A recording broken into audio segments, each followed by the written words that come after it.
My fiancée watched with her own eyes as I leaped from the roof of the university's main hall. I thought she wouldn't care. After all, her heart and soul were now devoted to the boy who'd hit me with his car and left me a quadriplegic. At first, she'd only done it for revenge, imprisoning Leo Reed and torturing him daily. But then her visits became more and more frequent, until I saw the title of an anonymous online post. I crippled her first love, and now she's imprisoned me. I started following the thread because it mirrored our situation so perfectly. But as I kept reading, I realized the story was taking an increasingly bizarre turn. The poster claimed that the girl, who had initially despised him, was now starting to ditch her first love again and again for his sake. The plot was so dramatic that few people believed it. I couldn't quite put a finger on how I felt, but every time I saw a new update, I found myself clicking on it without a second thought. Sure enough, the moment I opened it, I saw a new post from him today. I mentioned I wanted some roasted chestnuts, and she ditched her first love again, running 3 blocks to buy them for me. The comments were full of people mocking him for daydreaming or telling him he should be a screenwriter.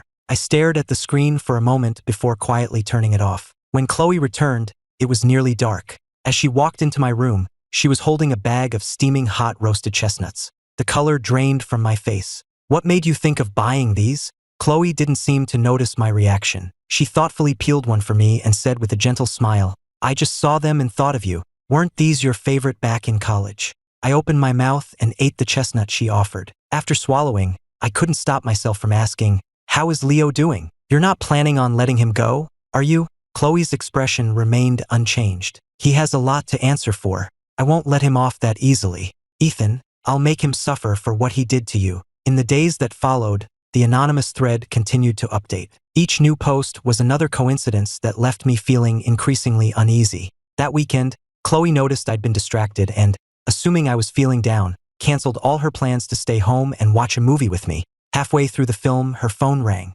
Just like all the other times, she walked out of the room to take the call, making sure I couldn't hear her conversation. When she returned, she leaned over to adjust the blanket on my legs. "Ethan, something came up with work. I have to go take care of it, but I'll be back." Work again. A strange sense of dread washed over me. After Chloe left, I wheeled myself out of the house. I watched as the woman who claimed to have work drove straight to Lakeside Manor. When I saw her get out of the car and go inside, my heart plummeted, and I wheeled myself after her. The closer I got to the door of the manor, the faster my heart pounded. The front door hadn't been fully closed, and through the crack, I saw something that made my world stop. There on the living room sofa, Leo and Chloe were tangled together, locked in a passionate kiss. The woman who had just been watching a movie with me wasn't resisting in the slightest. In fact, she was eagerly kissing him back. A chilling cold spread through me as I stared in disbelief. He was the man who had crippled me, the one who had destroyed my entire life. So that was it. The reason she wouldn't let Leo go wasn't for revenge, but because she'd fallen in love with him. I left Lakeside Manor and wheeled myself home alone. From the pouch on my wheelchair, I took out my bottle of antidepressants and shakily poured out 2 pills. But after taking them, the pain in my heart only grew sharper. I took 3 more, then 5, then 10, until the entire bottle slipped from my grasp and scattered across the floor. I coughed violently, spitting up a mouthful of blood. In the days that followed, Chloe never came home. I had to ask around to find out what happened. Apparently, Leo had escaped from Lakeside Manor, taking advantage of a moment when the security was lax. Chloe had been searching for him for a solid week with no luck. But as the news of our upcoming wedding spread, Leo finally decided to show himself. He didn't go to Chloe. Instead, he came straight to my home at Clearwater Cove. Leo cut right to the chase, a smug smile playing on his lips. "Ethan Miller, I know you've been reading my posts. How does it feel, watching the woman you love fall for someone else, bit by bit? And tell me this," he continued, "all this high-profile wedding news she's spreading around town, do you really think it's because she wants to marry you? Or is it just a ploy to lure me out?" My grip on the armrest of my wheelchair tightened, but I refused to give him the satisfaction of an answer. Just then, I heard the sound of frantic footsteps behind me. The moment Chloe burst through the door, Leo suddenly pulled a dagger from his jacket. Chloe froze, her voice a furious roar. "Leo, you dare touch him and I'll kill you." But in the next instant, the blade wasn't pointed at me. It was pressed against his own chest. Leo turned to face her, his eyes red-rimmed and the smugness gone, replaced by a wretched, broken smile. "Chloe, how could I ever dare to hurt your precious first love? I know you hate me for what I did to his legs. Since you'll never let me go, I'll just give him my life back. Will that make you happy?" Before anyone could react, he plunged the dagger into his chest. Chloe's face twisted in panic, her voice trembling even more than before. No! But it was too late. Leo had already driven the blade deep into his own body. She scrambled forward like a madwoman, shoving me aside to get to him. She cradled his bleeding body, screaming, "Leo, you can't die!" As she rushed him out of the room, she never even noticed that she had knocked my wheelchair over, leaving me helpless on the floor. A sharp, scraping pain shot through my legs as I lay there. I stared numbly at the empty doorway, my heart feeling like it had been shattered into a million pieces. Leo remained unconscious in the hospital, and Chloe spent every day and night by his side. On Saturday morning, after breakfast, I broke the silence. "They're setting up the venue for the wedding. Do you want to go see it?" Chloe was distracted, already getting up to put on her coat. "I have something to do. Maybe next time." With that, she turned and left. I sat in silence for a long time before finally following her. I watched from a distance as she walked straight into Leo's hospital room. I saw Chloe sitting by his bedside, her voice soft. "Leo, don't you love me? Just wake up, and I'll promise you anything. I'll never lock you up again. I'll never torture you. Whatever you want, I'll give it to you. Just wake up, Leo. Please just wake up. If you don't want me to get married, I won't. I promise." Standing outside the door, I listened in silence. With a deafening crash, the last wall protecting my heart crumbled to dust. Back at our house, I looked around at the home we had built together, a place filled with countless memories. I closed my eyes, trembling. A few seconds later, my phone rang. It was the wedding planner. "Mr. Miller, the venue is all decorated. When would you and Ms. Vaughn like to come by and see it?" I gripped the phone, and with finality in my voice, I said, "We won't be coming." The planner was taken aback, but I didn't explain. I just hung up. Then I sat there, numb, for a very long time. I was so tired. I couldn't go on anymore. The woman I wanted to marry was the Chloe from the past, the one whose world revolved around me. But that Chloe was gone, and she was never coming back. The day before our wedding, I made a call and asked her to meet me on the rooftop of our old high school. Chloe looked at me, puzzled. "Why did you want to come here all of a sudden?" My expression was flat. "The wedding is tomorrow. I just wanted to come back and see this place one last time." I intentionally ignored the way she tensed up at the mention of the wedding, pretending I hadn't noticed a thing. When I pushed open the door to the roof, Chloe saw that I had set up a small table with a steak dinner and candles. I gazed quietly at the familiar surroundings. "Chloe, do you remember? This is where you first told me you loved me. That year, an 18-year-old Chloe had cornered me on this very roof. You said you'd only go out with me if I caught 100 butterflies. Well, I did it." She grinned and opened her backpack, releasing a cloud of colorful butterflies that fluttered around us. Amidst the swirling colors, she had shouted, "Ethan, be with me. I'll love you forever." The memory seemed to soften her gaze, filling it with a familiar warmth and affection. She helped me from my wheelchair into the chair at the table and kissed my forehead. "Ethan, I will love you forever." I didn't say anything back, just murmured, "Let's eat." We sat across from each other, looking out over the school grounds, which stirred up a flood of memories. "I remember you could never handle the morning runs for PT," I began. "So I used to secretly give you a piggyback ride in the middle of the formation. Our homeroom teacher eventually caught on and made me run 10 extra laps as punishment. And you grabbed a megaphone and yelled at her that it didn't matter, because you were going to make me carry you for the rest of our lives," I continued. "Then there was the time I tried to play basketball with an injury, and you got so mad you didn't speak to me for days. So I had to risk getting caught by the RA, sneaking over to your dorm in the middle of the night and throwing pebbles at your window with a peace offering of takeout wonton soup. When it was time for college applications, you were top of our class, and I was barely in the top 100. You deliberately bombed the English section of your SATs, bubbling in C for every answer, just so we could get into the same university. You said you'd rather see me every day than go to an Ivy League school." I recounted these memories one by one, my voice eerily calm, like the surface of a still, dead lake. Chloe didn't seem to pick up on my tone, smiling as she replied, "Of course, being away from you would have been worse than death." She didn't understand. With every memory I recounted, I wasn't reminiscing. I was saying goodbye. I looked at her, and my eyes suddenly welled with tears. Seeing this, Chloe thought I was just overcome with emotion and rushed to my side to comfort me. "Ethan, don't cry. I'll always be with you. We'll never be apart." Her lies were like poisoned honey, sweet enough to draw me in, but destined to leave me in agony. The quiet moment was shattered by the shrill ring of her phone. It was the hospital. "Ms. Vaughn, Leo Reed is awake." The voice on the other end was so loud that I heard every word. Chloe froze, but she couldn't hide the flicker of excitement in her eyes. After hanging up, she stood up abruptly. Ethan, something's come up. I have to go, but I'll be back to get you later. I grabbed her sleeve, my voice hoarse. I have one last gift for you. She hesitated, her expression still gentle, but her resolve was firm. I'll be right back, I promise. Her sleeve slipped through my fingers, and I watched her disappear down the stairs. Chloe, oh Chloe, you once told me that nothing in the world was more important than me. But now, for Leo, you can't even wait for my final gift? A sharp, violent pain shot through my chest, so intense that my vision blurred. Ever since I'd stopped taking my medication, I'd been enduring this physical torment daily, but it was nothing compared to the pain Chloe had inflicted on my heart. I watched until her figure vanished completely, then closed my eyes and began to count. 1, 2, 3, 56, 57, 58. When I estimated she was about to reach the ground floor, I forced myself up from my wheelchair. I swayed unsteadily as I climbed onto the ledge at the edge of the roof, my eyes fixed on the familiar figure below. I watched, numb, as she rushed to her car, threw open the door, and started the engine. Chloe, from 16 to 26, you loved me for 10 years. I wonder what it feels like to watch the boy you've loved for a decade die right in front of you.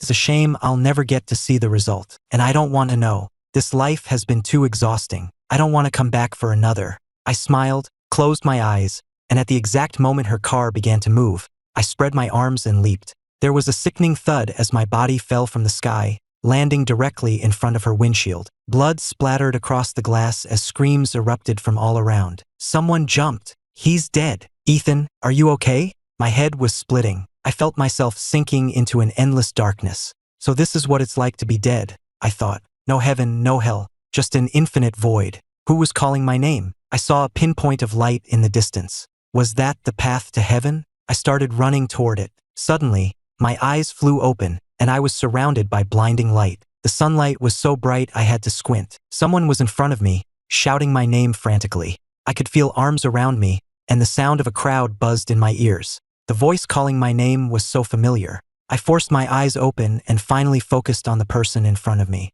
It was Chloe. I shoved her away in shock. Why was she here? Was I still haunted by her even in death? Chloe looked at me, confused. Ethan, what's wrong? Did you get heat stroke from dancing in this heat? Dancing? Thanks to Leo, I didn't have legs anymore. How could I possibly dance?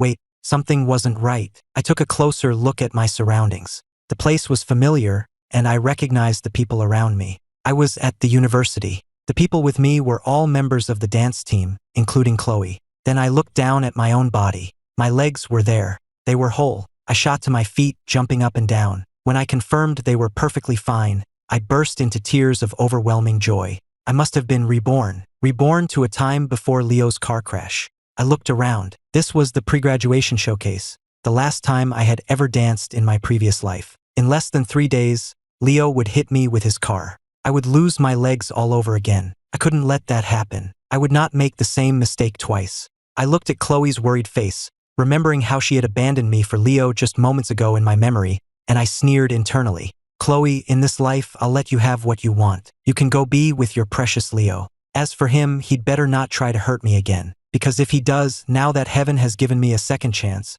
I will make sure they both pay. Having made my decision, I dusted myself off and assured everyone with a smile that I was fine. The others started to disperse, but Chloe remained, her face etched with worry, insisting I go to the campus clinic for a checkup. I pushed her hand away and stood apart from her, my face cold. Chloe, I need to change. You can go ahead. Confusion flooded her face. Why? I thought we were going to get dinner. I shut her down immediately. Not tonight. I'm tired. I just want to go back to my dorm and sleep. Just moments ago, my hatred for her was so intense I'd ended my own life. There was no way I could go to dinner with her now. I needed to get back to my room and figure out a plan to avoid Leo's car in 3 days. Seeing that I genuinely seemed exhausted, Chloe didn't press the issue. I holed up in my dorm for 2 days, using the excuse of a cold to turn down all of Chloe's invitations to go out. I spent the time replaying the next 6 months in my head. I couldn't be certain that simply being careful would be enough to avoid the crash. I needed a foolproof plan,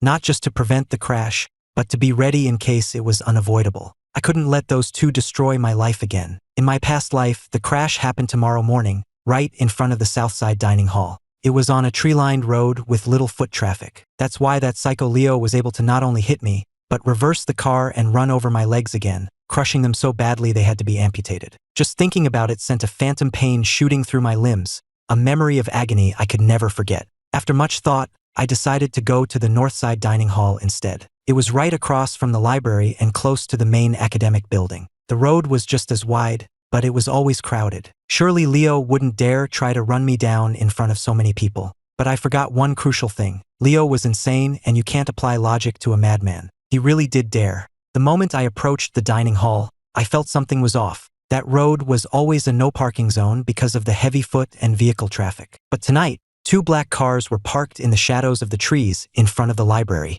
As I walked past, I had the unnerving feeling that someone was watching me from inside one of them, but the windows were too tinted to see. Couldn't be him, could it? The crash wasn't supposed to happen until tomorrow. Besides, I remembered Leo's car being white. I was still muttering to myself when the headlights of the front car flashed on, and it accelerated directly toward me. I broke into a sprint, heading for the academic building, but it was as if the driver had anticipated my move, already steering to cut me off. Realizing I couldn't escape, I squeezed my eyes shut, bracing for the impact. Look out! The pain never came. Instead, along with a startled cry, I was tackled to the ground by a girl. I scrambled to my feet, grabbed a heavy rock from a nearby landscaping pile, and rushed the car. I smashed the driver's side window, unlocked the door, and dragged Leo out by his hair. He had missed his one chance, and he wasn't going to get another. As I pulled him from the car, he was still muttering, "Ethan Miller, I hate you." His eyes were filled with a venomous hatred, and I slapped him hard across the face.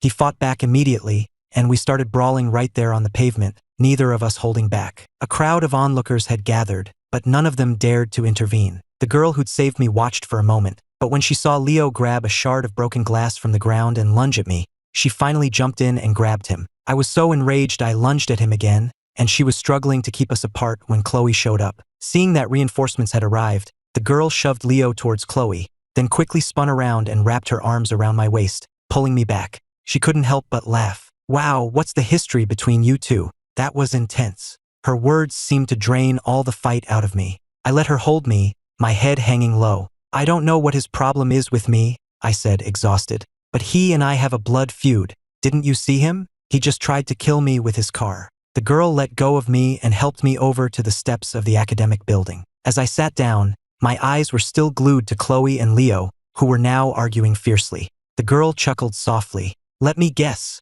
All this is over her?" The answer she got was not what she expected. "It used to be," I said, "but now I'm doing this for me." I then added, "And thank you. If you hadn't tackled me, I'd probably be in the hospital right now." I instinctively rubbed my legs. That was terrifying. My legs feel like they're on fire, and my hands hurt too. She stayed with me until I finally calmed down. I looked up at her and asked why she was still there. She just grinned and held out her hand. "Hi, I'm Olivia Hayes. Nice to meet you, and I'm starving. Since I just saved your life, the least you could do is buy me dinner, right?" I was a bit stunned and just stared at her outstretched hand. Olivia burst out laughing, apparently finding my dazed expression amusing. "Come on, let's go eat." As she pulled me to my feet, I finally processed her words. "Sorry, I didn't quite catch your name?" She kept pulling me along without breaking her stride. "Olivia Hayes. And you?" I smiled back. "I'm Ethan Miller." Later that night, as we parted ways, Olivia told me to be careful going back to my dorm. I smiled and waved goodbye to her, but as I turned, I saw Chloe waiting for me, and my expression immediately soured. I tried to walk past her without a word, but she grabbed my arm. Her grip pulled at a cut I'd gotten during the fight. "Ow! Be careful!" I yelped. Hearing my cry, Olivia immediately ran back. Seeing Chloe grabbing me, she scowled, pulled me away, and stood protectively in front of me. When Chloe tried to step forward, Olivia held up a hand to stop her. "Are you crazy? Can't you see the massive bruise on his arm?" Chloe started to argue, but I cut them both off. "It's okay, Olivia. You can go. I need to talk to her." Olivia nodded reluctantly, only leaving after she was sure I was all right. Chloe waited until Olivia was completely out of sight before asking, "Who was that?" I shot her a look, my voice dripping with sarcasm. "The person who just saved me from your precious Leo. Weren't you watching?" My words hit their mark, and she fell silent for a moment. "I'm sorry, Ethan. This is all my fault." I held up a hand to stop her. "What happened tonight wasn't your fault. It was Leo's." Just as she was about to speak, I cut her off, my tone shifting. "But you are to blame for this. You know exactly what Leo is like. Yet every time you reject him, you still give him a sliver of hope. That's why he blames everything on me. Chloe tried to protest. No, Ethan, I never. I let out a cold laugh. Don't lie. You did. Having lived this life once before, I could see things clearly now. Every time Chloe rejected Leo, she would say things like, I only love Ethan, or you'll never be as good as Ethan. That's what drove him insane with hatred for me. A flicker of pain crossed her eyes. After all, she really had loved me once. My own voice softened. Chloe, let's break up. You've seen how crazy Leo is. For my sake, please, just let me go. Her heart seemed to stop. No, she said immediately. We're about to get married. Why would we break up over Leo? I winced, an undeniable pain flashing in my eyes. She was right. In the other life, we were supposed to be getting married right now. Our parents had set the date, the venue was booked. Between my last tragic life and this new one, this was the third time I had come so close to marrying the woman I loved. 3 times, I was on the verge of a life that should have been happy. And every time, it was because of Leo. The first time, on the eve of our wedding, he ran me down with his car and shattered my legs. The second time, days before the wedding, I watched Chloe fall in love with him, which led me to give up on everything and end my life in front of her. And now, this third time, even though the worst hadn't happened yet, even though I had avoided the crash, I was still giving up. I no longer trusted Chloe or Leo, and I wanted nothing more to do with either of them. As long as Leo left me alone, I was willing to walk away and let them have each other. Without another word, I turned and ran into my dorm building. What I didn't see was the strong, composed woman I knew crumble. The moment I was out of sight, she slowly sank to the ground, her shoulders shaking as a flood of suppressed emotions finally broke free, and she began to sob. Ethan, I was wrong, she whispered between sobs. I was so wrong. Please, can you forgive me? Though the dorm entrance was brightly lit, it felt as if a suffocating darkness had descended upon her, leaving her surrounded by nothing but crushing despair and pain. Why can't I hold on to you, Ethan? At the end of June, I was at dance practice as usual,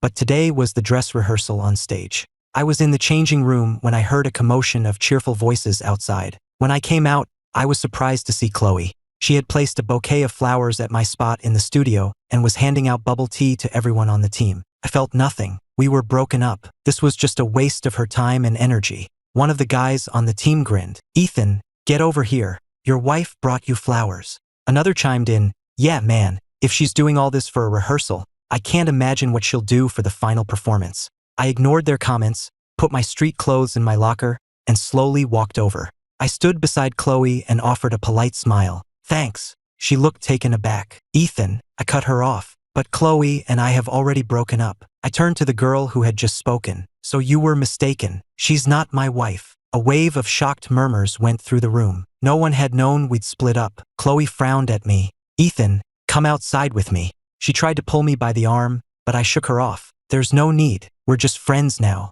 There's nothing we can't say in front of everyone. And besides, it's my turn to go on. A flash of pain crossed her eyes. Just then, the stage manager called from the wings. Our graduation showcase consisted of a series of solos followed by a group number. As the lead dancer, I was up first. The lighting tech gave me a thumbs up, and I walked to my starting position. But as I stepped onto the stage, a strange sense of unease washed over me. It was just a rehearsal, and the audience was mostly my classmates, but I could feel a pair of eyes burning into me. I scanned the small audience and my eyes landed on him. Leo, sitting in a dark corner, staring at me with a malicious grin. A cold dread washed over me, but the music started, and I had no choice but to begin my routine. Suddenly, I saw the expressions on my classmates' faces turn to horror. Their eyes were wide, staring up at something above me. Then, I saw a flash of white as someone rushed through the crowd and leaped onto the stage. A split second later, I was tackled to the floor as someone screamed,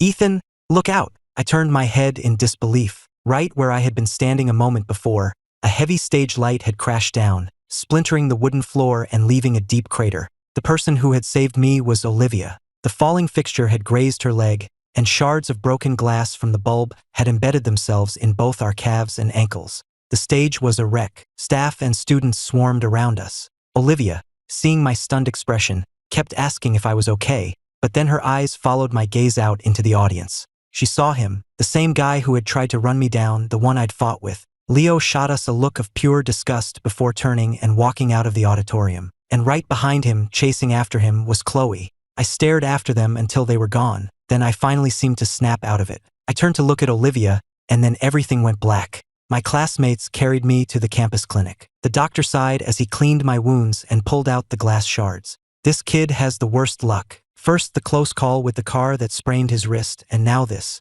Olivia's expression was grim, thinking about the car incident and now this, and the venomous look on that guy's face. She had a strong feeling that these weren't just accidents. Just then, the doctor finished with me. Noticing Olivia's leg was also bleeding, he got a fresh set of supplies. Young lady, your injury is much worse than his. You've got a massive bruise where the light hit you. You're lucky it didn't break the bone. The doctor carefully treated and bandaged her leg, then cleaned the cuts on her feet. Just as he finished, I opened my eyes. Olivia immediately stood up, though it clearly pained her, and asked how I was feeling and if anything hurt. I just stared at her blankly, still disoriented. Then, a wave of panic hit me. I looked at the doctor, my voice trembling. "Doctor, my legs." The doctor looked confused and repeated, "Your legs." Before he could say more, I broke down completely, sobbing uncontrollably. I couldn't save them. I couldn't save my legs. It hurts so much. Why does this keep happening to me? Olivia was startled and rushed to my side, trying to comfort me.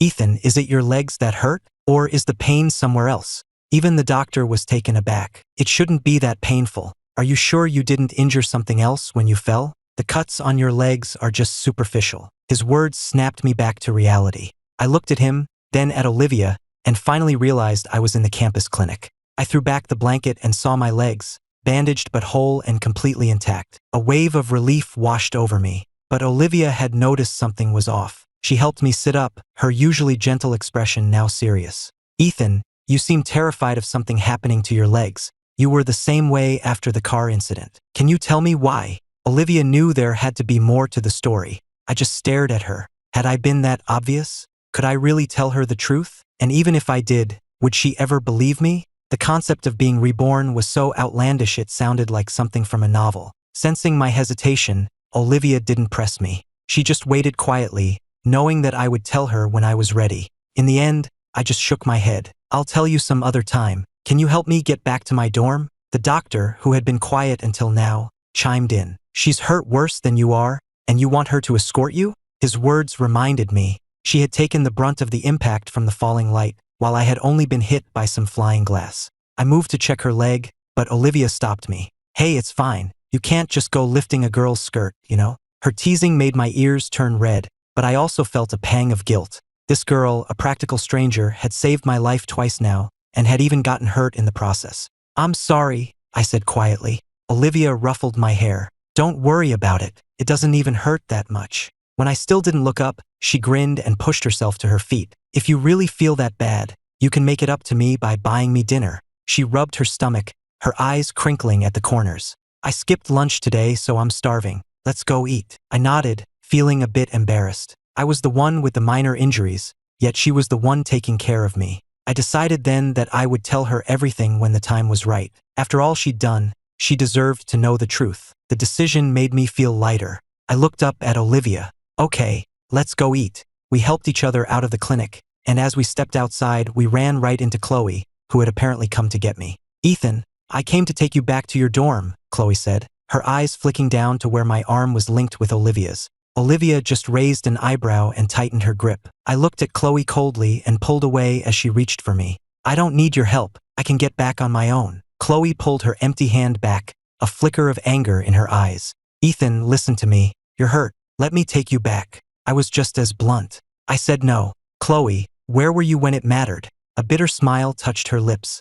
He had misunderstood. He was blaming her for not being there. But I hadn't missed it. While everyone else was rushing to help me and Olivia, Chloe had been chasing after Leo. I tightened my grip on Olivia's arm and said, enunciating every word, "Chloe, we are broken up. From now on, we're not even friends. And you'd better get Leo under control. If he ever comes near me again, I swear, I will make him pay." With that, I pulled Olivia toward the dining hall, muttering under my breath, "I'll never give him the chance to destroy my legs again." As we walked away, I didn't see the look on Chloe's face. When she heard my final words, her eyes widened in stunned disbelief, and she took an involuntary step back. Chloe raised her phone as if to call someone, but then slowly lowered it again. So that was it. She covered her face with her hands, a wave of pain washing over her as tears began to stream through her fingers. She thought about how much I had changed recently, the sudden breakup, the canceled wedding. She had never understood what had gone so wrong. Even though Leo had tried to hit me with his car,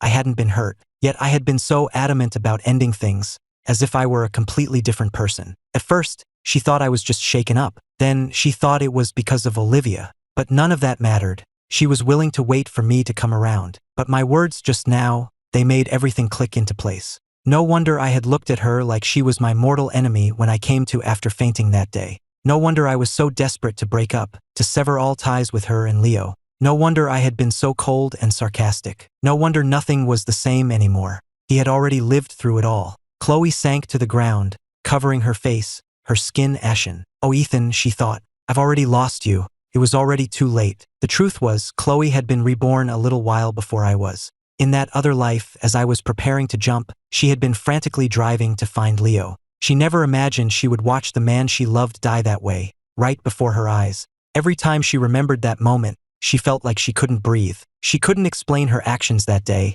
but the desperate need to get to Leo had been real. She had assumed I would be fine. She thought I would just wait there patiently for her to come back for me, like I always did. The wedding was the next day. In her self-absorption, she had planned for everything except how I was feeling. As I fell from the roof, everything seemed to move in slow motion. For the first time, she saw an expression of pure relief on my face. In the instant before I hit the ground, I was smiling. The sickening impact was like a thunderclap that shattered her world. Chloe's eyes widened in horrified disbelief. After a long, stunned moment, tears began to stream down her face as the reality of what had happened crashed down on her. She stumbled out of the car and knelt beside my broken body, which lay in a rapidly spreading pool of blood. My face was still smiling, my dead eyes staring blankly up at her. As the full weight of it hit her, a grief-stricken wail tore from her throat, echoing across the campus, a place that had once held their happiest memories. But it was too late. What was broken could not be fixed. I had finally gotten what I wanted. With my death, I had taken my revenge on the two people who had hurt me the most.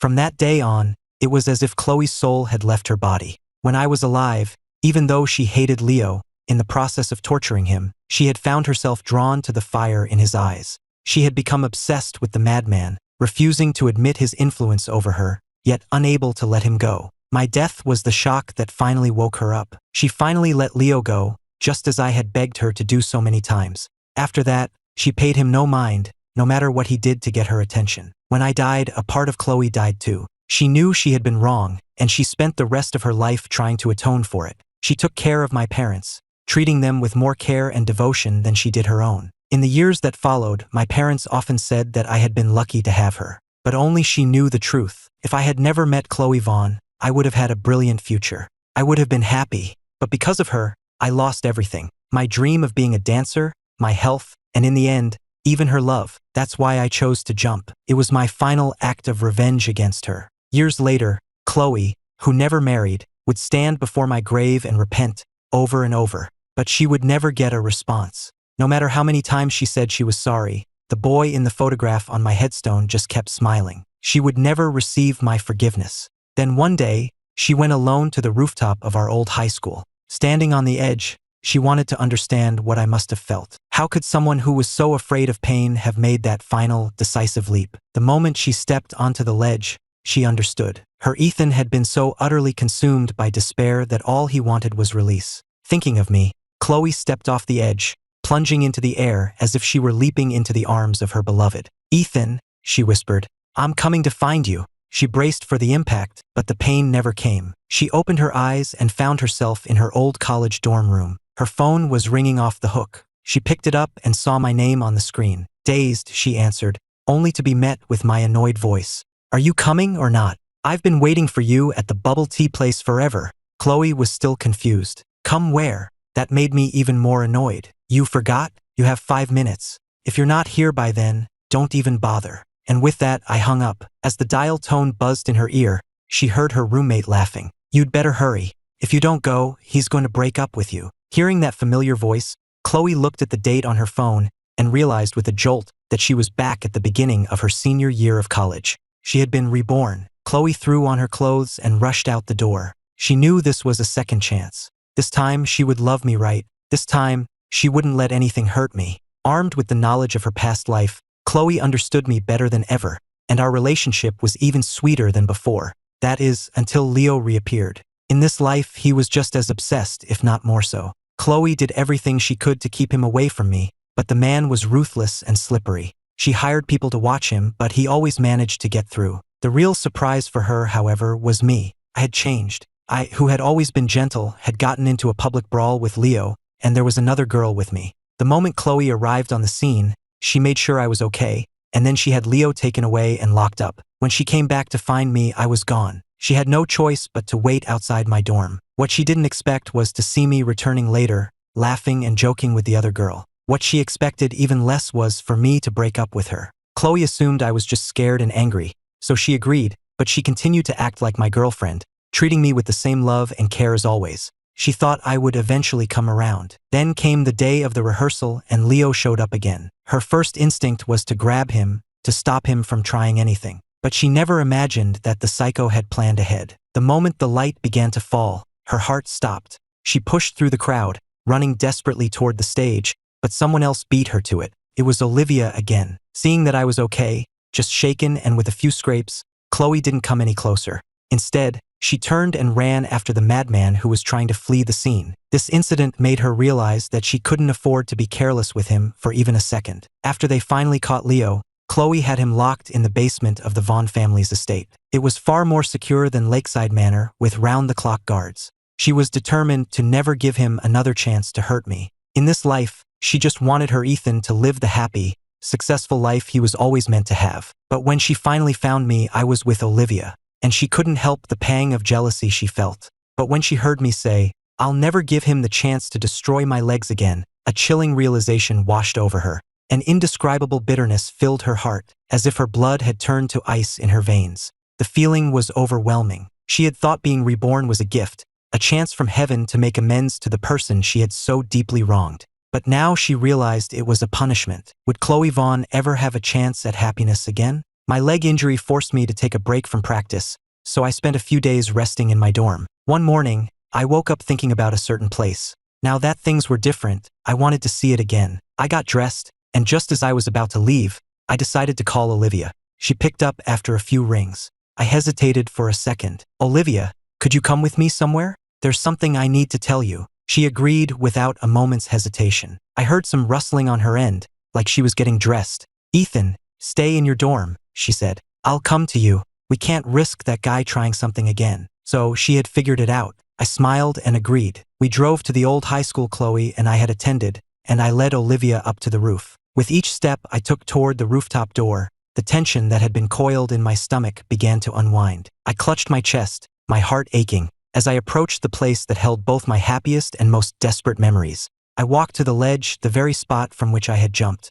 It had only been a few months in this new timeline, but standing here again, the pain was so real it was hard to breathe. Fighting back my fear, I leaned against the railing and turned to face Olivia, who was watching me with concern. Suddenly, I started to laugh, a loud, cathartic sound that felt like it was releasing years of pent-up humiliation. A gust of wind whipped around us, making my eyes water. Soon, the tears were streaming down my face uncontrollably. Olivia came over, sat me down on the low parapet wall, and let me lean my head on her shoulder. It was as if she could feel my pain, and her own heart ached in sympathy. She patted my head comfortingly. "It's okay to cry. I'm right here." My voice was choked with sobs. "Olivia, would you believe me if I told you I've died once before? Right here on this spot." Leaning on her shoulder, I told her everything about my past life with Chloe and Leo. I told her about Chloe's confession on this roof, about Leo's obsession, about the accident that crippled me. I told her about Leo's online posts, about Chloe's betrayal, and about my final, desperate jump. Every word felt like another cut of a knife across my heart. By the end, I couldn't hold back my anguish any longer. "It hurts so much, Olivia," I choked out. I thought I was finally free, but having to live with these memories is torture. I was sobbing so hard I could barely breathe. Olivia just held me tighter, as if trying to tell me through her warmth that I wasn't alone. Just then, someone else emerged from the stairwell, their face also streaked with tears. A hoarse voice called my name. "Ethan." The moment I saw Chloe, I shot to my feet, my defenses instantly up. "What are you doing here? Did you follow me?" Seeing my hostile reaction, Chloe quickly tried to explain. "No, Ethan, listen to me. I was here to meet with the principal and just decided to come up here for a minute." Olivia stood up as well, gently pulling me away from the ledge. "It's not safe over there," she said quietly. Seeing Chloe staring at us, Olivia offered a polite smile and extended her hand. Hi, I'm Olivia Hayes. I'm a good friend of Ethan's. Though she clearly wasn't happy about it, Chloe shook her hand. Chloe Vaughn. At the name, Olivia shot me a knowing look before turning back to Chloe. Sorry, but we were kind of in the middle of something. Do you mind? Before she could finish, Chloe sighed, gave me one last pained look, and then nodded and headed back downstairs. The moment she was gone, the dam broke. I collapsed to the ground, burying my face in my hands, and finally let myself cry without restraint. Meanwhile, a few floors down, once she was sure we couldn't see her, Chloe finally let her own composure break. Tears she had been holding back streamed down her face, and a sob of pure agony escaped her lips. She had heard everything I said. She hadn't followed us. She had come to talk to the principal about funding a project to permanently seal off the rooftop. She couldn't bear the thought of what happened in our last life ever happening again. But just as her meeting ended, she saw me and Olivia heading for the stairs. The pain of the past came flooding back, and she had followed us in a panic, hiding behind the stairwell door, too afraid to show herself. And there she had heard it all, not just the parts she knew, but the parts she'd never realized. Leo's posts, my depression, and the fact that our last dinner on the roof had been my final, desperate cry for help. I had been begging her to save me. A gut-wrenching sob escaped her. That had been my last shred of hope. I had tried to use our shared memories to remind her of her love for me,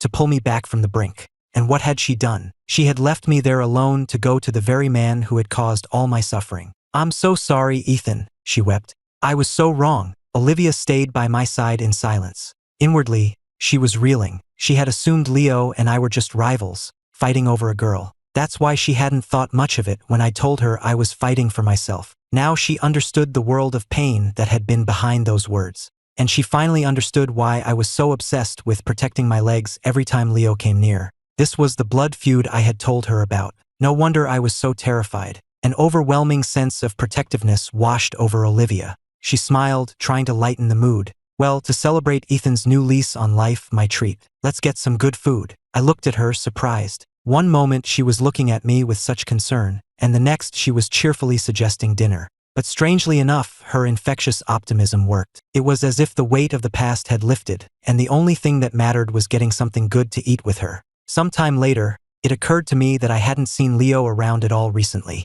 Had he finally given up? Whatever. I was glad not to see him, and I didn't want to waste any more thought on it. I muttered to myself as I walked on. Today was our final performance exam. After the incident with the light, the university had conducted a thorough safety inspection of the entire theater. They found that the screws on the fixture had been deliberately loosened, so that the vibration from turning it on would be enough to make it fall. And I had been the first performer that day. But now that everything had been checked, it should be safe. Still, I couldn't shake a feeling of unease, a sense that something big was about to happen. Olivia seemed to appear out of nowhere. Ethan, I brought you breakfast. Are you still the first one up? I took the breakfast from her and nodded. Yeah, so you'll have to wait for me. Then I handed it back. Here, hold this for me. I'll eat it after I'm done. We joked around all the way to the auditorium. The faculty judges were already seated, so I hurried backstage to get ready. Despite my morning anxiety, the performance went off without a hitch. I even got a standing ovation. When I came out of the changing room,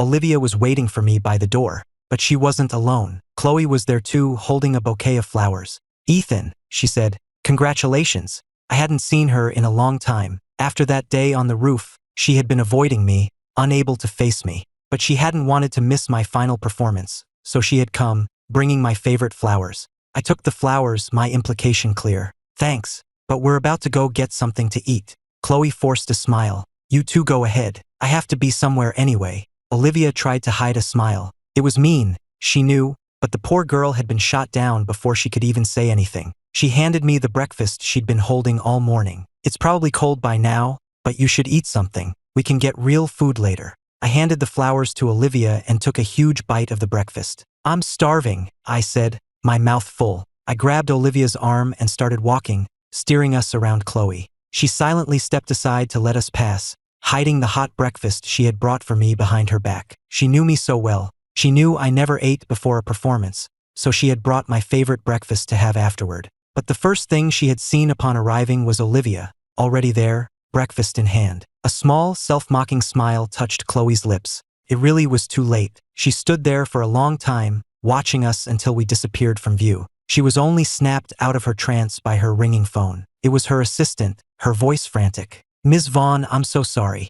Mr. Reed is gone again." Chloe's brow furrowed. Leo had become completely unhinged, refusing to listen to reason and blaming me for everything. And now he was missing. "What happened?" she asked, her voice cold as ice. The assistant's voice trembled. "I'm sorry, Ms. Vaughn. Mr. Reed said you called and told him to meet you. He even showed me the call log on his phone. I was careless." The assistant hadn't imagined he could fake a call log, but she had checked, and the number was correct. It hadn't occurred to her to call Chloe to confirm. "Deal with your punishment later. Right now, find him." After hanging up, Chloe stared into the distance, lost in thought. Leo had been docile for days, showing no signs of wanting to escape. Why today? Suddenly, a thought struck her. She hurried out of the auditorium, dialing my number as she went. "Ethan, pick up, but I didn't answer." After a moment's thought, she called her assistant back and told her to find Olivia's phone number. As she reached her car, she jumped in and sped toward the campus entrance. And there, just outside the main gate, she saw me and Olivia. We were about to cross the street. Chloe quickly parked and started to get out, but then she saw a familiar car parked down the block. It was a black Porsche Panamera. The driver was wearing a baseball cap that obscured his face, but Chloe knew it was Leo, because it was her car. He must have stolen her keys. Seeing him just sitting there, his gaze fixed on me and Olivia, Chloe broke into a run, rushing toward us. The crosswalk light was about to change. "Ethan, watch out!" she screamed. The light turned green, and Olivia and I started to cross the street with the crowd. I saw Leo's car start to move, accelerating rapidly in our direction, but Olivia and I were deep in conversation and didn't notice. Chloe's heart stopped. Without a second thought, she sprinted toward me. In the instant before the car would have hit us, Chloe shoved me and Olivia out of the way. We tumbled to the pavement, but Chloe took the full impact of the car, her body thrown through the air before landing in a crumpled heap. My scream of horror mingled with Leo's shriek of despair from inside the car. "Olivia, call 911. I scrambled to Chloe's side, my hands shaking as I reached for her face. I knelt beside her, calling her name, but she didn't respond. After calling for an ambulance, Olivia saw Leo trying to drive away. She ran in front of the car, kicked in the driver's side window, dragged him out, and pinned his arms behind his back, slamming him against the hood of the car. A crowd was gathering, stunned by the sudden violence. Someone had already called the police. As the initial shock wore off, people started to murmur amongst themselves. "Oh my God, what just happened? That was attempted murder. Aren't they from our university? That looks like Ethan Miller and Chloe Vaughn." Being right at the campus entrance, and with Chloe being so well known, it didn't take long for people to recognize us. "And the driver, isn't that Leo Reed? Chloe and Ethan have been together forever. Leo's the other guy. He's not even the other guy. He's just obsessed with her, but she's never been interested." The crowd's whispers reached Leo's ears, and he began to laugh, a wild, unhinged sound that made everyone shrink back. "Ha ha ha, I was trying to kill Ethan Miller." Olivia, who still had him pinned, frowned, her eyes turning cold as ice. "Why can't I ever beat him? Why?" Just then, the ambulance arrived. Paramedics rushed to Chloe, checking her vitals and carefully moving her onto a stretcher. Across the way, Leo was still screaming curses at me. "I'm going to make Ethan Miller lose everything. I hope he dies a horrible death." I had been trying to help the paramedics, but when I heard that, I walked over to Leo and slapped him across the face. "Listen to me, Leo. You're done. I told you I wouldn't let you get away with it again. I'm going to work with the Vaughns, and we're going to make sure you rot in prison for the rest of your life." I grabbed a fistful of his hair and forced him to look at me. "I mean it," I said, my voice low and dangerous. Leo looked away, a flicker of fear in his eyes. He had never seen me look so menacing. Just then, the police arrived. I got into the ambulance with Chloe, while Olivia went with the police to give her statement. As the ambulance sped away, the adrenaline finally began to wear off, and the old, familiar helplessness started to creep back in. I held Chloe's hand, my voice choked with emotion. "Chloe, you're going to be okay. You have to pull through." After hours of surgery, the doctors announced that she was out of immediate danger. But Leo had been going full speed, intending to kill me, and the impact had been brutal. Chloe had been so focused on pushing me out of the way that she hadn't tried to protect herself at all. After the surgery, the doctor came out to speak to me and her family. He told us that her spine had sustained severe damage, and she might never walk again. The words hit me like a physical blow, and the color drained from my face. My suffering from the last life, I thought I had escaped it, but had it just been transferred to Chloe instead?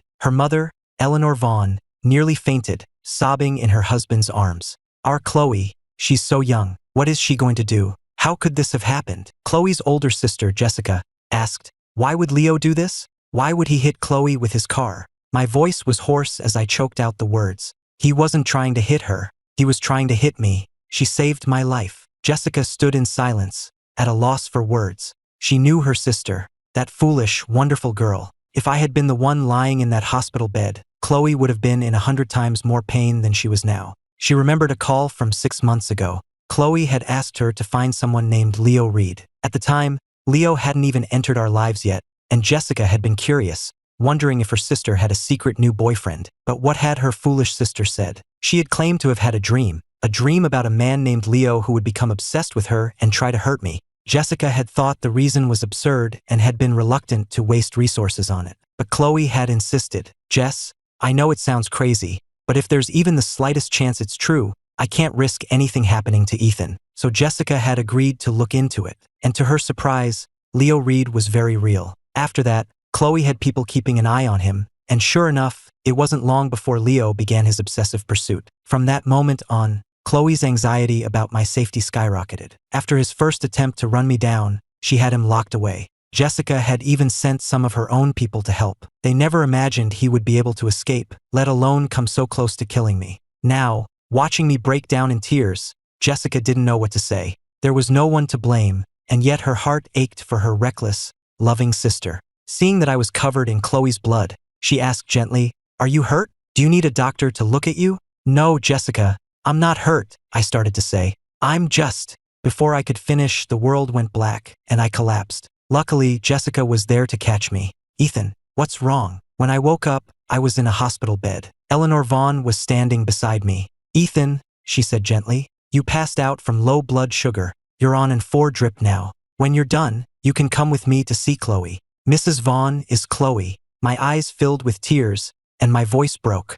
Mrs. Vaughn's own eyes welled up. "She's gonna be okay, Ethan. She has to be. You just rest for now. Get some food in you, and then we'll go see her together." I nodded and lay back down, and I could see the pain and sympathy in her eyes. These 2 kids were supposed to be getting married. Both our families had already set the date right after graduation. But in the span of just a few short months, they had been through hell and back. And Jessica, their older daughter, had helped Chloe hide all of this from them. Looking at one child lying broken in a hospital bed and the other consumed by grief, Eleanor's heart ached. She couldn't understand it. Did that boy, Leo, really need to destroy both their lives to be happy? By the time Olivia finished giving her statement and got to the hospital, she found out I had passed out. When she came to my room, a nurse was just finishing up with my 4. Seeing that I was still asleep, she decided to go downstairs and get me something to eat. When she came back up, she found that someone had already brought food. Olivia put down the breakfast she was holding and greeted the older woman. "Hello, ma'am. Are you?" Eleanor looked at the pretty young woman. "I'm Chloe's mother, Mrs. Vaughn. Are you one of Ethan's classmates?" Olivia saw the way Mrs. Vaughn was looking at her and knew what she was thinking. "Hello, Mrs. Vaughn. Yes, I go to school with Ethan. My name is Olivia Hayes. We're good friends." "Well, I'll let you 2 talk then," Eleanor said. "I'm going to go check on Chloe." She gently stroked my pale cheek. "Ethan, you should eat something. Come over when you're done with your 4. I'll be with Chloe." I nodded, my eyes still red. "I'll be there as soon as it's done." An hour later, when Olivia helped me over to Chloe's room, only her mother and sister were still there. When Jessica saw me, she immediately stepped aside, making room for me by the bed. "Ethan, come here. You should talk to her." "She's not awake yet," she continued. "The doctor said it's probably the anesthesia, but she might be able to hear you." I walked to the bed and took Chloe's hand, staring at her still form, surrounded by machines. "Wake up, okay? You promised we'd go on a trip after graduation. We still haven't gone. I was so angry with you before. There were things I thought I could never forgive, but none of that matters now. Just get better, okay? We can forget about everything else." Across the room, Jessica put a comforting arm around her mother. Olivia, meanwhile, quietly slipped out of the room. There was no place for her here. She let out a small, self-deprecating sigh. "Well, Ethan, I guess I never even got the chance to tell you." She walked slowly out of the hospital. The sun was shining brightly. Maybe she'd go get something good to eat. A small memorial for a crush that was over before it even began. Back in the hospital room, a faint voice whispered, "Ethan." I heard a sound so faint I almost missed it. I looked up and saw that Chloe's eyes were open. She was looking at me, Her lips were moving behind her oxygen mask, but after that first whisper, no other sound came out. I stood up quickly. Don't try to talk. I'm right here. There's plenty of time for that later. I turned to go get a doctor, but she grabbed my hand, her grip surprisingly strong. I turned back to her. I'm not leaving. I'm just going to get the doctor. Jessica finally snapped out of her shock. Ethan, you stay with her. I'll get the doctor. I sat back down, relieved, and asked Chloe if she was in pain. Then I felt stupid. Of course she was in pain. She probably hurt everywhere. I just kept holding her hand, repeating, I'm so sorry. This is all my fault. She slowly, weakly, shook her head. It took her a long time to form the words, but she finally managed to whisper, not your fault. My heart broke. Maybe you never really know how much you love someone until you almost lose them. After the doctor finished his examination, Eleanor and Jessica rushed to his side. Doctor, how is she? Chloe's doctor was a middle-aged man with a calm, reassuring voice. The surgery was a success, he told them. Her recovery from the spinal injury will take time, and we'll need to monitor her closely for any post-op infections from her internal injuries. Jessica had her mother and me stay with Chloe while she spoke to the doctor in the hallway. Will she be able to walk again? She asked once the door was closed. The doctor paused for a moment before answering. There's a chance. Her basic neurological reflexes are still there, but a lot will depend on her rehabilitation. However, Jessica's relief was short-lived. She will likely never make a full recovery. Even with intensive physical therapy, her mobility will probably always be impaired. Jessica's brow furrowed once more. She sighed. At least her sister was alive. Thank you, doctor. Of course, we'll do everything we can to support her. The doctor nodded and walked away. Jessica stood outside the door, hesitating. Her sister was so proud. She didn't know how Chloe would handle the news that she might be permanently disabled. Taking a deep breath, she pushed open the door and went back inside. It had to be said, and she knew her sister was strong. After she gently explained what the doctor had said, Chloe's reaction surprised everyone. She just smiled and said she understood. Worried that she was giving up, Jessica quickly added, Chloe, don't lose hope. The doctor said with therapy you should at least be able to walk. Her mother looked on,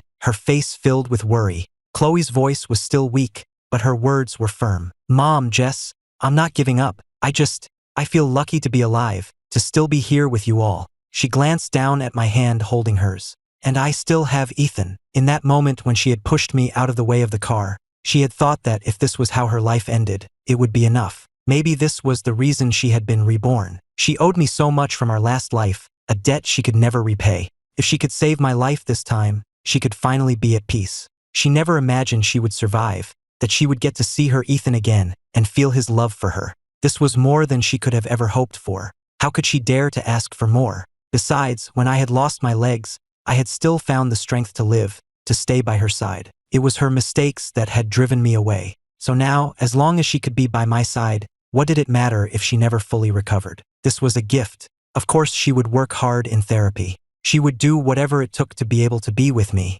Seeing the worried faces of her family, Chloe didn't say anything more.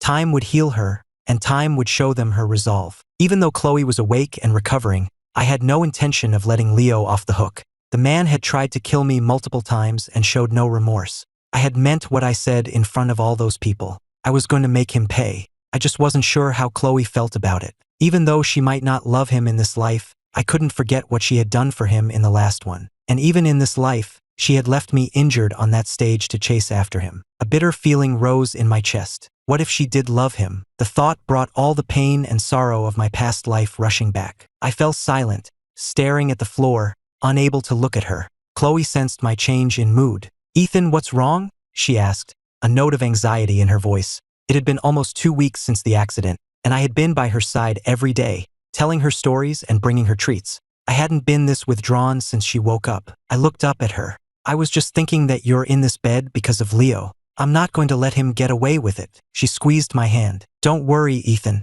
You don't have to do a thing. Jessica won't let him get away with it. I don't understand why he did it either, she added. I want to ask him why. The next morning, I went to the county jail and filled out a request form to visit Leo. But I was told my request had been denied. The officer was about to walk away, but I stopped her. Officer, can I ask why? Did he give a reason? To my surprise, she stopped and turned back. The young officer thought for a moment, then looked at me. All he said was, he doesn't know anything yet anyway. The words confused me for a second, but then something clicked. I grabbed the officer's arm, my eyes wide with shock. What did you just say, he said? My sudden outburst startled her. She scratched her head, confused, and repeated, he said, he doesn't know anything yet anyway. And just like that, I understood. No wonder he hated me so much.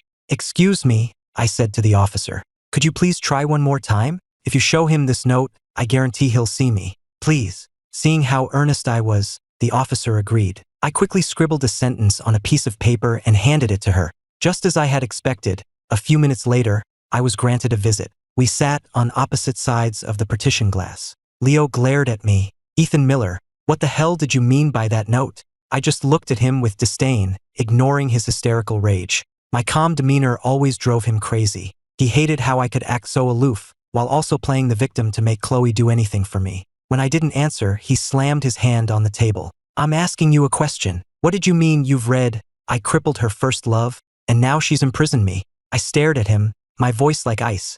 It means exactly what it says. His eyes were filled with disbelief, and for the first time, I heard a note of panic in his voice. That's impossible. How could you have seen that? Who are you? I threw my head back and laughed. Then, in an instant, my expression shifted from amusement to pure rage. I leaned in close to the glass, staring directly into his eyes. Who am I? I snarled. I'll tell you who I am, Leo. I'm the ghost of the Ethan Miller you destroyed in our last life, and I'm here to collect my debt. Leo recoiled from the glass as if he'd been burned, letting out a terrified scream. The guards rushed in and restrained him, asking me what had happened. I just smiled innocently and shook my head. I have no idea. He just started screaming. As the guards dragged the still screaming Leo out of the room, neither of them saw my smile vanish. My face darkened, and I watched his retreating figure with an expression of pure, unadulterated hatred. I finally understood why Leo hated me so much. His intense hatred could only mean one thing.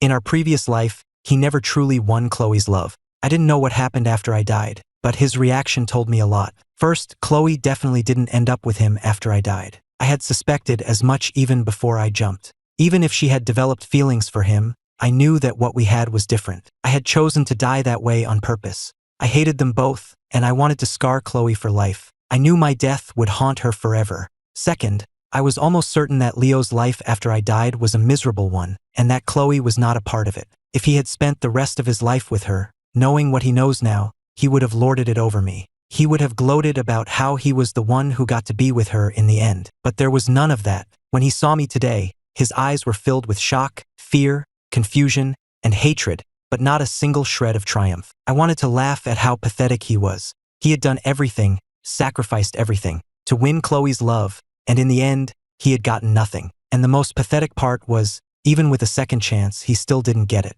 He could have had a good life, but his obsession led him to hurt so many people, and now he was nothing but a prisoner. But I couldn't bring myself to laugh. In fact, I wanted to cry. In my last life, I had used my own death to trap Chloe. How was I any different from him? And in this life, I hadn't done anything. I had tried to move on, to not seek revenge, and still he had come after me. What had I done to deserve this? Why did I have to suffer for the obsession of a man I barely knew? And Chloe, who in this life had done nothing wrong, had nearly died to protect me. All of this, just because of Leo's jealousy and unrequited love. Why did so many people have to suffer for his obsession? And he still felt no remorse. I didn't go back to the hospital. I went straight home. I couldn't face Chloe right now. I couldn't even face myself. The Chloe from my past life had made mistakes, yes, but the Chloe of this life was an innocent victim. The image of her lying in that hospital bed made my stomach churn. Such a vibrant, beautiful girl, now unable to even move. Maybe it was time to tell her the truth. The next day,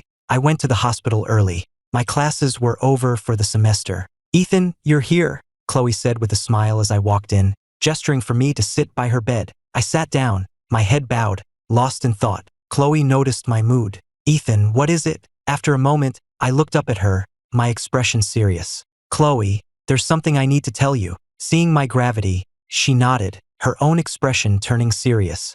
Okay, tell me. Mrs. Vaughn, who had been tidying up, stood. Well, I'll let you two talk. I have to get to the office anyway. She left, closing the door softly behind her. Chloe turned her full attention to me. Okay, Ethan, you can tell me now. What's going on? I took a deep breath, looked her straight in the eye, and began to tell her my story, to explain why I had changed so much. When I got to the part about jumping from the roof, Chloe closed her eyes, and tears began to stream down her cheeks. Stop, Ethan, please, she whispered, her voice trembling. I shook my head. No, Chloe, let me finish. I then told her what I had learned about Leo. I expected her to be shocked, horrified. Instead, she just said, Ethan, I already know. I was stunned. You know? Did Leo tell you? A bitter smile touched her lips. Not exactly. Ethan, if I told you that I was the person you hated most in your past life, the one who destroyed your last reason to live, would you still stay with me? A long silence stretched between us. Finally, I broke it. It's okay, Chloe. Just tell me. But she didn't answer, just continued to stare at me, lost in thought. I had to call her name several times before she finally focused on me again. She decided to tell me the truth. Whatever I chose to do after hearing it, she knew would be my decision to make. Ethan, she began slowly, I'm sorry.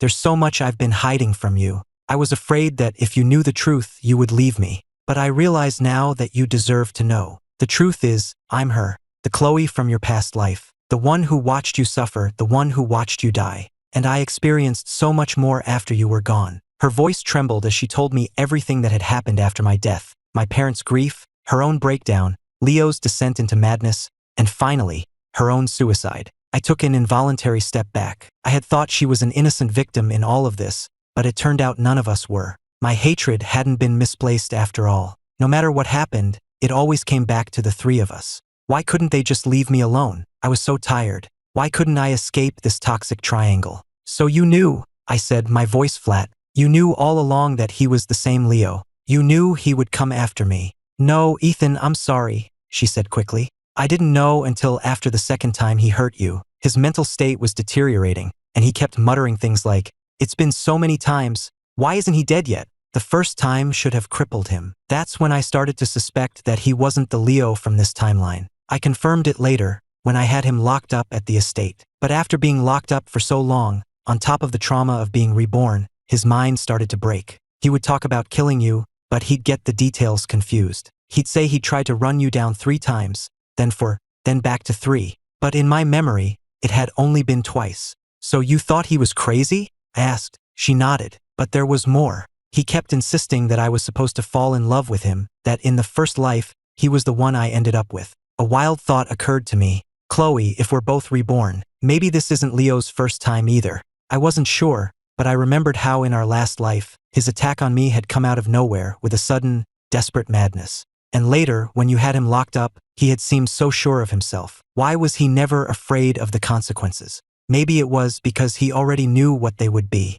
When you're a little better, I said, we'll go see him, together. Chloe smiled and agreed, reaching for my hand, but I instinctively pulled away. She looked at her empty hand, a flicker of pain in her eyes. But she knew she had no one to blame but herself. I could feel her disappointment, but I just couldn't bring myself to touch her. I couldn't forgive the Chloe from our last life. Her pain was nothing compared to mine. I loved her and I hated her, and now I owed her my life, even as she owed me for destroying my last one. I closed my eyes, overwhelmed. The pain on her face was a perfect reflection of my own. The score between us could never be settled. But as I looked at her sad, beautiful face, something inside me let go. I smiled and reached out to take her hand, the one still connected to the 4. Let's call it even, I said. The past is the past, but from now on, you're not allowed to let go of my hand. Pinky promise. Seeing my outstretched pinky, she looked as if she was seeing the little boy I used to be, the one who always insisted on pinky promises.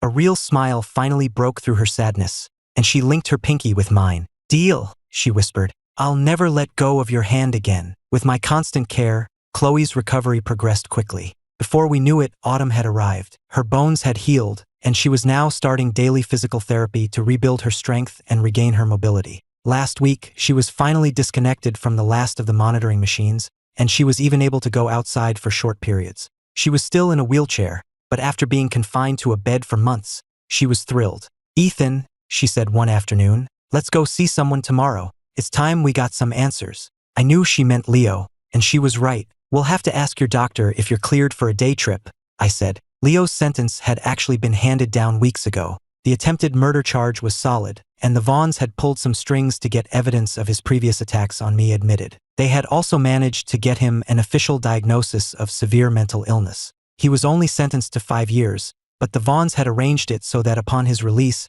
he would be immediately committed to a psychiatric hospital. He would never have the chance to hurt us again. The next morning, Jessica and I took Chloe to the prison to visit him. When we saw Leo, we almost didn't recognize him. In just 3 months, his hair had gone almost completely gray. He was skeletal, his face gaunt and his eyes sunken deep into their sockets. He showed no reaction to seeing us, just sat there, staring at us with empty eyes. Chloe spoke first, her voice calm. "Leo, we came here to ask you a few questions." He didn't seem to hear her, his gaze fixed on me as I stood silently behind Chloe's wheelchair. "Well," he finally rasped, his voice so hoarse it sounded like shredded glass. "What do you want to ask?" What had happened to him? In just 3 months, he looked like he had aged 30 years. Chloe was taken aback by his voice, but she pressed on. "How many times have you done this? How many times have you been reborn?" His voice, though still hoarse, rose in volume. "This is the 3rd time. How did you know?" Chloe just smiled faintly. "I didn't, but I do now." I spoke up. "Why do you hate me so much?" I thought it was just about Chloe, but it seems like it's more than that. Perhaps because he knew his fate was sealed, Leo finally told us the truth. "I hate you because if it weren't for you, none of this would have happened." He told us that in his first life, when he met Chloe, he hadn't known she had a boyfriend. He had simply fallen for her and had pursued her respectfully. When he found out she was engaged to her childhood sweetheart and that they were deeply in love, he had been prepared to walk away. But just as he was about to give up, I was killed in a car accident. It had nothing to do with him, it was just a tragic accident. Chloe was devastated, and it was Leo who helped her through her grief. Eventually, they fell in love and got married, but their happiness was short-lived. Less than 3 months after their wedding, Leo was diagnosed with leukemia. He couldn't accept losing the happiness he had finally found. So when he was reborn for the first time, he was ecstatic. He thought it was a second chance from God. But in that life, I never had an accident. He waited for us to break up, but instead we got engaged. In a fit of desperation, the day before our wedding, he ran me down with his car. I died, and Chloe imprisoned him. He was so devastated he wanted to kill himself, but he couldn't go through with it. And then, a strange thing happened. During his imprisonment, Chloe slowly began to fall in love with him. He thought he had finally won her love, but then Chloe killed herself. She couldn't live with the guilt of falling for him, of betraying my memory. And that was when Leo started to hate me. I glanced over at him. A single tear traced a path down his gaunt cheek. He was smiling, but his eyes were filled with a mixture of hatred and profound sadness. Having lost everything, he had killed himself only to wake up back in college. And from there, we knew the rest. He resented me, so he tried to kill me again. But I didn't die. He did, however, get imprisoned by Chloe, just as he had hoped. He was so confident because he knew that she would eventually fall for him again. But he never expected me to jump. I still died the day before the wedding. He thought things would be different this time. Chloe had let him go, and he thought it was because she loved him. But she refused to see him. Even when he died, she never came. So this time he decided to try again, to run me down, and when that failed, he tried again. He looked up at me, his eyes filled with a bleak despair. "So you see, Ethan? How can I not hate you? I had it. I had that happiness. It was mine." He didn't just hate me. He hated fate. Why give him so many chances, only to snatch his happiness away every time? "But it's over now," he whispered, his voice devoid of all emotion. "I'm tired." He turned his head, a desolate smile on his lips, his eyes completely empty. After hearing his story, I couldn't help but smile. "Leo," I said, "you brought all of this on yourself." I turned to Chloe. "Let's go." She nodded, and I pushed her wheelchair out of the room. Chloe didn't want to comment on Leo's story. Whether it was true or not, it didn't matter to the person she was now. As we reached the exit, I smiled. "It's finally over," I said, a genuine feeling of relief washing over me. Chloe smiled back. "Yes, we can finally just be together." After months of intensive physical therapy, Chloe's legs had started to recover. She still walked with a slight limp, but to the casual observer, you would never know she had been so seriously injured. Winter was just around the corner. The days were still sunny, but the temperature was dropping, and you could see your breath in the crisp air. And Chloe and I were busy planning our wedding. After everything we had been through, we wanted to plan every detail ourselves. We had waited for this day for so long, we wanted to savor every moment. And the process of planning it together was pure joy. All the major arrangements were made. The wedding was just a few weeks away. Today, we were going to the bridal shop. I was a nervous wreck. I had changed into my tuxedo and was pacing anxiously in the waiting area while Chloe was in the fitting room. The shop assistant couldn't help but smile. "Don't be nervous, Mr. Miller. Ms. Vaughn will be out in just a moment. Please have a seat." I knew I must look ridiculous, but I couldn't help it. Just then, the fitting room door slid open. Chloe emerged, moving slowly. In the warm glow of the showroom lights, she looked ethereal, absolutely breathtaking. I took a sharp breath, my eyes meeting hers, which shone like stars. I couldn't stop myself from walking over and pulling her into my arms, touching my nose to hers. "Chloe," I whispered, "you're so beautiful." Outside, the fiery orange and red sunset streamed through the window, bathing us in its glow. We kissed as the sun went down. This time, finally, we were together for good.